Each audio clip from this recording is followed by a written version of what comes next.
Residents of the quiet rural village of Holcomb in western Kansas awoke on November 15th, 1959 to the most terrifying and heart-wrenching news they had ever heard. For members of the Clutter family, their neighbors had been viciously slain in a random and completely unprovoked attack. Though two men would soon be found responsible for the heinous crime, the village of Holcomb would never be the same again. Richard Hickok was born on June 6, 1931 in Kansas City, Kansas, though his family relocated to the town of Edgerton in 1947.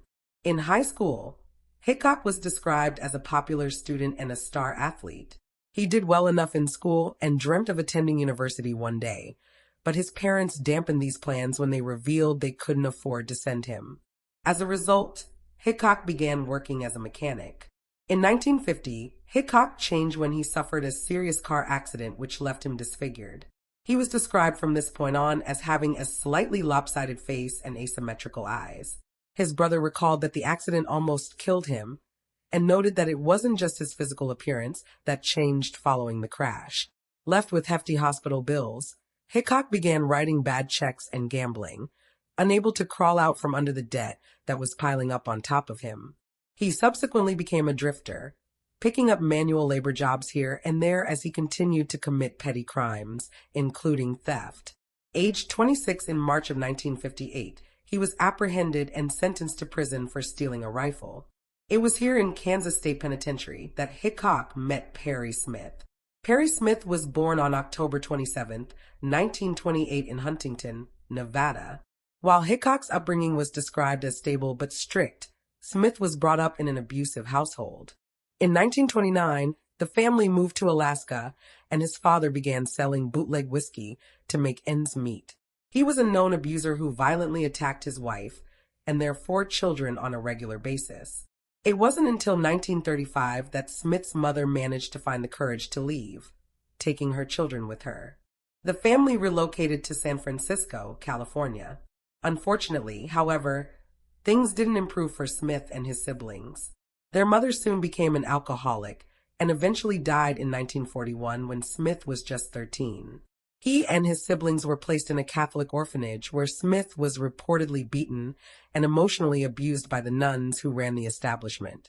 He was later placed in a Salvation Army orphanage, but it was no better, as a caretaker allegedly tried to drown Smith.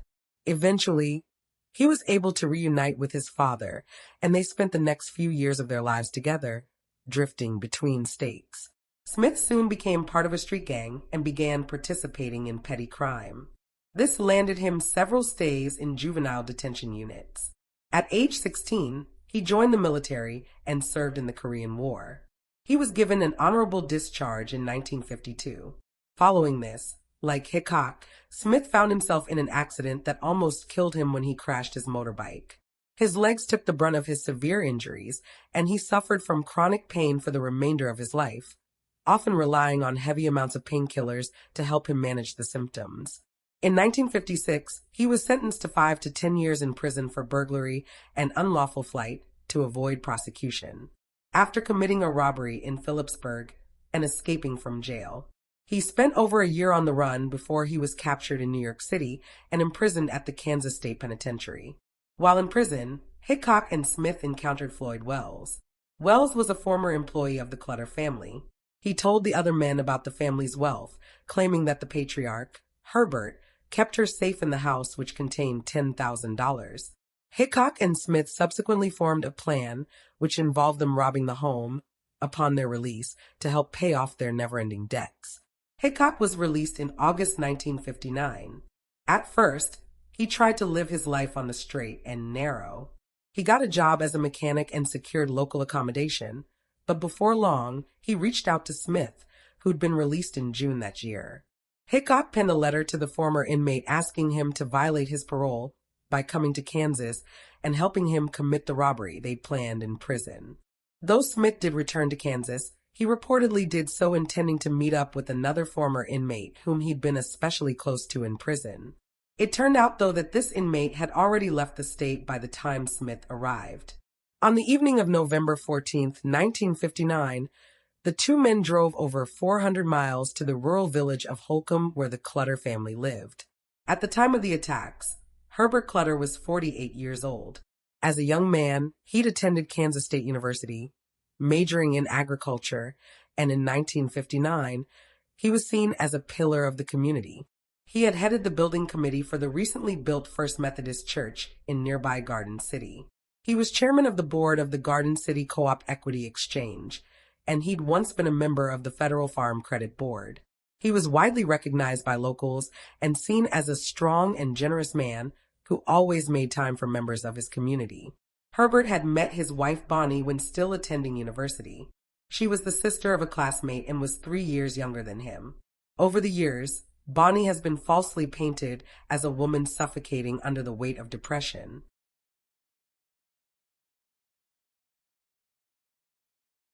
Having been left with several physical ailments after the birth of their 4 children. However, surviving Clutter family members note that Bonnie was not, in fact, ill or unhappy. Like her husband, she was an important member of the community, involved with the local garden club, and a regular churchgoer. She was often found helping to plan local events and enjoyed giving her time to others. Though she did suffer some mild pain issues, they were not anywhere near as severe as some sources made out to be, the most notable of which was the 1966 book In Cold Blood, which documented the Clutter family murders. Although the book was met with much success and is seen as pioneering work in the true crime genre, it has been heavily criticized for its focus on the killers and the brutality of their crimes rather than the victims. The Clutter family in particular were unimpressed with the portrayal of their relatives. Over the course of their marriage, Bonnie and Herbert had 4 children. Ivana was the eldest. At the time of the 1959 attack, she was married with a 9-month-old baby residing in Illinois. The second oldest, Beverly, was in Kansas City studying to become a nurse. She was engaged and expected to wed the following year. The last 2 children, 16-year-old Nancy and 15-year-old Kenyon, the couple's only son, were still attending high school and were residing with their parents. Nancy was described as a fantastic student and a member of the school band, in which she played clarinet. Outgoing and popular, she attended church regularly and had various hobbies, including horse riding, baking, and sewing. Kenyon, meanwhile, was described as quiet and introverted and enjoyed hunting, woodworking, and mechanical engineering. Hickok and Smith arrived at the Clutter family residence in the early hours of November 15th, entering the property through an unlocked door while the family slept. Inside, the 2 men woke the residents and forced Bonnie, Nancy, and Kenyon into a bathroom before leading Herbert downstairs to the ground floor, where they began searching for the safe. However, they were unable to locate it. Frustrated at how things were going, Hickok and Smith went back to the upstairs bathroom and began pulling out the other family members. Bonnie's hands were tied in front of her and her ankles were bound. She was gagged and placed in the bed in the first floor guest room. Nancy was also bound, though with her hands behind her. Sources differ as to whether she was gagged or not. Both the 1966 novel In Cold Blood and an article from the Garden City Police Department noted that she was not. Other news articles state that she was. Nancy was then placed in her bed. Kenyon and Herbert, meanwhile, were taken to the basement. Kenyon was gagged, his hands tied behind him. The remaining rope was knotted to an overhead steam pipe, so he couldn't escape, but Smith and Hickok then changed their minds. They decided to cut the rope and move Kenyon into the playroom next door. Still bound and gagged, he was put on the small sofa in this room. Returning to Herbert, the 2 men bound and gagged him before pushing him down onto a mattress or a mattress box lying on the floor of the basement furnace room. Smith remained behind while Hickok went to try and locate the safe once more. Soon, Hickok realized there was no safe. There was no $10,000 that was going to turn his life around. Angry, he returned to the basement. The 2 men had reportedly already planned to leave no witnesses, and they discussed what to do next. Before reaching an agreement, however, Smith slit Herbert's throat before shooting him in the head. Smith is described as being unstable and prone to fits of rage. He subsequently went through to the playroom and shot Kenyon dead. Up on the first floor, the 2 men killed Nancy by shooting her in the head with their shotgun. Smith later claimed that he dissuaded Hickok from sexually assaulting the 16-year-old. Bonnie was the last to be killed by a gunshot wound to the side of her head. Every spent shell was collected by the men before they left the property. By the time of their departure, the two men had killed 4 members of a family and left with next to nothing. They had stolen a pair of binoculars, a portable radio, and $50 in cash, the equivalent of around $527 today. Later, on the morning of November 15th, school teacher Larry Hendricks, who'd recently moved to Holcomb from Garden City with his wife and 4 children, was approached by his downstairs neighbor. The neighbor explained that his daughter had passed the Clutter residence earlier that morning and had seen a body through the window. While the neighbor had called the sheriff's office, he requested that Larry check out the scene while they waited for law enforcement to arrive. Larry would later recall, "I knew something was wrong as soon as we turned into their driveway." The first thing he noticed was that the family dog was sitting by the driveway looking different from its usual happy self. Upon approaching the canine, it ran off back to the house.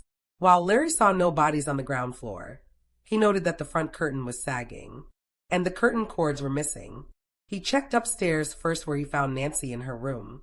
She'd been bound using the missing curtain cords. Around this time downstairs, the sheriff's deputies had arrived, and with Larry, they continued to cautiously explore the house, looking for more victims and clues. Bonnie Clutter was soon found in the guest room down the hall. The rest of the upper floor was clear, so Larry and law enforcement headed back downstairs, then down again into the basement. On the stairs, they noted bloody footprints and a bloody handprint on the railing. In the playroom of the basement, they found Kenyon. In the furnace room was Herbert. Larry recalled that he and the deputies were so taken aback by the scene that they could hardly talk, adding no shotgun shells were found, and they had no clue who the people were. The town of Holcomb was in shock. Holcomb became drastically different while the police searched for the perpetrators of this vicious crime. People no longer left doors unlocked and welcomed strangers in town. Instead, they became cut off from one another, declining to visit other homes. Those who approached houses at night adopted a new routine. They'd knock, step back to the edge of the porch, and wait. If they didn't know the occupants, they may have found themselves face to face with the barrel of a shotgun. Larry noted, quote, "Everyone wondered who did it and if they were coming back." Following the funeral, he moved his family to Alaska despite liking and hoping to spend the rest of his life in Holcomb. The murders left him shaken and fearful. The Clutter family funeral was held on November 19th at the First Methodist Church in Garden City. Around 1,000 people attended, and many of these people went on to attend the burial at Valley View Cemetery. Investigators did not take the murder of 4 family members lightly. Their examination of the crime scene and the evidence was extremely thorough. The lead detective on the case was Alvin Dewey of the KBI, the Kansas Bureau of Investigation, who worked in conjunction with the Garden City Police Department. Garden City Police Assistant Chief Richard Rollator had experience in photography and was tasked with documenting the scene as it was. His photographs led to the discovery of a bloody footprint left behind at the scene, later identified as belonging to Perry Smith, and a tire track outside the home. Meanwhile, Hickok and Smith fled the Kansas City area. Hickok subsequently began writing bad checks, and eventually the pair fled to Mexico, where they spent a brief period of time pawning the stolen binoculars belonging to Herbert Clutter before returning to the U.S. and hitchhiking to Nebraska. Shortly thereafter, they moved on to Iowa, where they hijacked a vehicle and drove back to Kansas City. From here, they moved on to Florida and then Nevada. Hickok and Smith were apprehended in Las Vegas on December 30th, around 6 weeks after the Clutter family murders. They were subsequently extradited to Kansas and put on trial in Garden City. Both men were found guilty of 4 counts of first-degree murder and sentenced to death. On March 29, 1960, Hickok and Smith both confessed to their crimes, though their legal counsel attempted to fight the death penalty, arguing that the 2 men had faced a prejudiced jury and prejudicial publicity before the trial. It ultimately came to nothing. On April 14, 1965, both Hickok and Smith were hanged at Kansas State Prison. 50 years after their deaths, their bodies were exhumed. The pair were considered suspects in a December 1959 cold case where Cliff and Christine Walker, along with their 2 children, were shot dead in Osprey, Florida. Authorities believed Hickok and Smith had been just a few miles from the crime scene, while still on the run after the Clutter murders. Though at the time, a polygraph cleared them of involvement with the Walker family murders, by modern polygraph standards, their test results were deemed invalid. And as we all know, polygraphs are unreliable. In 2012, the bodies were exhumed to compare to DNA evidence found at the scene of the Walker murders. In August 2013, however, it was announced there was no concrete connection between Smith and Hickok and the Walker case. While the Kansas Bureau of Investigation lab had taken partial DNA from their femurs and teeth, testing revealed that there had been contamination at the lab, with Perry Smith's tooth returning the DNA of a woman, that of the examiner who had looked at his bones. His femur turned up another female profile, this one unknown. Partial DNA was retrieved from both men, but neither profile matched that of the DNA from the December 1959 crime scene. In a later report, it emerged that the DNA of the suspect was noticeably similar to that of one of the victims, Christine Walker, which led investigators to realize that for decades, they'd been comparing DNA not to their suspect, but to Christine. While Hickok and Smith remain the most likely suspects in the case, law enforcement added, DNA testing seems unlikely to provide conclusive evidence one way or the other. Hickok, Smith, and the Clutter family murders have been the subject of numerous films, books, and songs over the years. The most notable of which is the one mentioned earlier, In Cold Blood, published 7 years after the murders. Despite winning several awards and receiving much critical acclaim, the book was criticized by many, including remaining Clutter family members. In 2018, a docu-series named Cold-Blooded, The Clutter Family Murders was released. Documentarian Joe Berlinger, the man behind the series, noted that he was interested in changing the popular framing of the crime. He sought to give a platform to the family who he felt had been brushed aside in the past. For decades, the Clutter family had remained silent following the murders, but took the opportunity in 2018 to set the record straight once and for all. The novel, In Cold Blood, focuses extensively on the backgrounds of Hickok and Smith, as well as their version of what happened at the residence on the day of the murders. The 2 men are often noted to go into gruesome detail about the killings. Furthermore, the author never reached out to the Clutter family after they raised concerns with him. He reportedly stopped engaging with them once his book was published. The Clutter family felt the book glorified the murders and mischaracterized their deceased loved ones, and also noted that the author had been allowed to walk around the family home where the murders had occurred, with one Clutter niece labeling this as a violation. The novel has also been criticized for appearing to have fabricated several scenes, along with dialogue. Some even argued that facts were altered to fit the novel's narrative. In the aftermath of the tragedy, the Clutter family took solace in one another and their faith, firmly believing they would one day see Herbert, Bonnie, Nancy, and Kenyon again. One of Herbert and Bonnie's granddaughters told People.com, "What happened caused us to focus even more on the strength and support of the family and help one another. There is a very strong bond of care and love between our family members." She added that the family continued to keep Clutter traditions alive, noting one of the letters that we have is from Grandma Bonnie, who wrote to her mother after Christmas, especially about the traditions of Christmas Eve, which we've kept and passed down and keeps going even today. And there you have the facts. Please leave a comment down below with your own thoughts and reactions. And remember to like this video and subscribe to support the channel. Thank you for watching. Stay alert, stay safe, and I'll see you next time.